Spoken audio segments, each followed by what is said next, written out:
Dumela bakulu Vinyame Tijen is ye ndadzoka zvekare nhasi mhuri yeZimbabwe ndine nyaya iri kunetsa, nyaya iri kutenderera, iri kutaurwa yekusiya basa kwakuda kuitwa naPresident Emmerson Mnangagwa.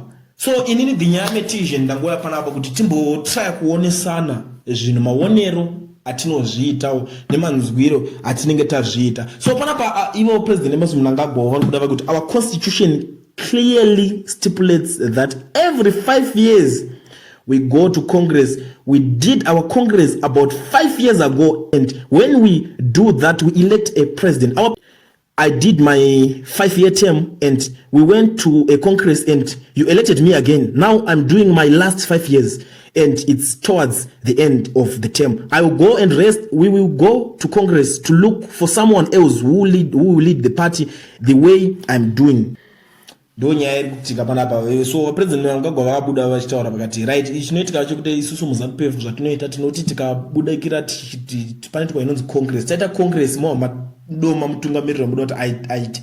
So zvikuitika ndechekuti inini makaenda neni Congress makati ndini ndavanapinda vandarova 5 years dzangu, mamadzoka makati ndini futi ndakupedzisa 5 years manje kuti tichinodomawo mumwe mutungamiriri achapinda. So nyaya iri kutika panapa mhuri yeZimbabwe yakamira kadai. So pane nyaya iri kutenderera, ukadatosa kumashure Owen Mudha akabuda nerimwe timu achiti 2030 waMnangagwa anenge achiri muofisi anditi uri kuona nyaya iripo. Mukuru wamasoja akabuda akati ZANU-PF ichatonga kusvika madhongane nyanga mukuona nyaya dzacho dziri kuitika. Saka vakabva vaona kuti panapa nyaya yakunyanya kunetsa, yakutenderera macircles, pressure yakubva manje macircles avo nekwavanenge vachitsvaga maconnections.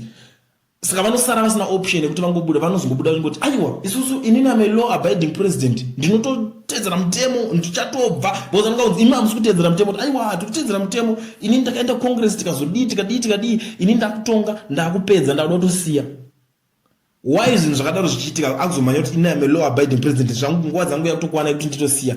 Opposition members vakawanda vari ngosungwa, kusungwa kusikwe nhamo izvezvi Zimbabwe chinonzi kusungwa chisike nhamo zvokutoti kana vana vavo chacho mwana womutsvangu akarara ndo vana vemabosi vane mashefu vakararamo mukati vazobuda vake iko zvine zvitaana timu reana Mike Chimombe vakapinda mukati futi kuti vabude vachazobudawo kana vanhingirina, but ndo vanhu vachanonga vachilidwa by example because mune makuzonzi but mimi why muri kusunga maopposition ngiri mukuita utsinye mvoti aiwa hatisi kuita utsinye inini under my government munhu wese ngatedzere mutemo vanzi ko imimi wani vafana venyu vari kuzobuda futi vachitaura kuti 2030 munenge muchiripo, munenge muchiri kuitei imimi constitution yenyu ichitaura kuti 2 terms dzakobva wabuda ndopavari kuzobuda iko zvino zvakuti aiwa inini ndakutopedzawo futi ndenda kuda kutobuda.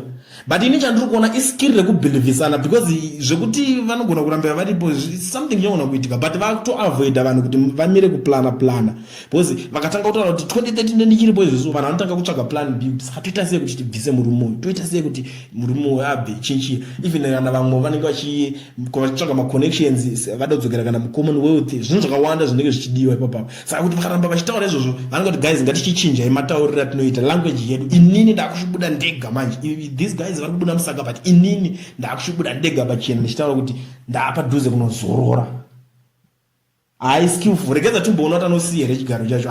Inini ndiri kutaurira maonero andiri kuzviita iskill rekubhilivhisana amenowo kuti imimi muri kuionawo sei nyaya.